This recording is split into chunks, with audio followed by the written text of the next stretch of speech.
আইনসম্মত দাবি করতে পারে, কিন্তু সেইখানে আমাদের রাজস্ব খাতের কর্মকর্তা কর্মচারীদের গায়ে হাত তোলার অধিকার তাদের নাই। শিক্ষক মন্ডলী আমরা মানববন্ধনে উপস্থিত হয়েছি, শুধু তাই নয়, আমরা প্রাক্তন দুর্বলতা না ভেবে আপনারা পাশে থাকবেন। আমরা সবসময় সরকারের পাশে আছি, বেছে নিয়েছি এই শিক্ষকতার পেশাকে। আমাদের যদি আমরা যখন নমনীয় অত্যন্ত সংক্ষেপে দুটি কথা ব্যক্ত করবার জন্য সবিনয় অনুরোধ। মুখোমুখি করতে হবে।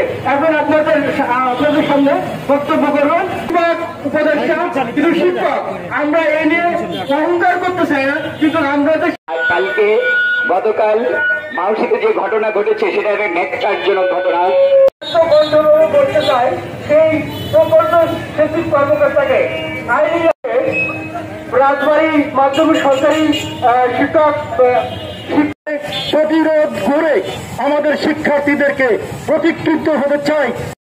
শিক্ষার্থীদেরকে অন্তত সেই পথটা তারা যেন নিজেদেরকে প্রতিবাদ করা শিখে।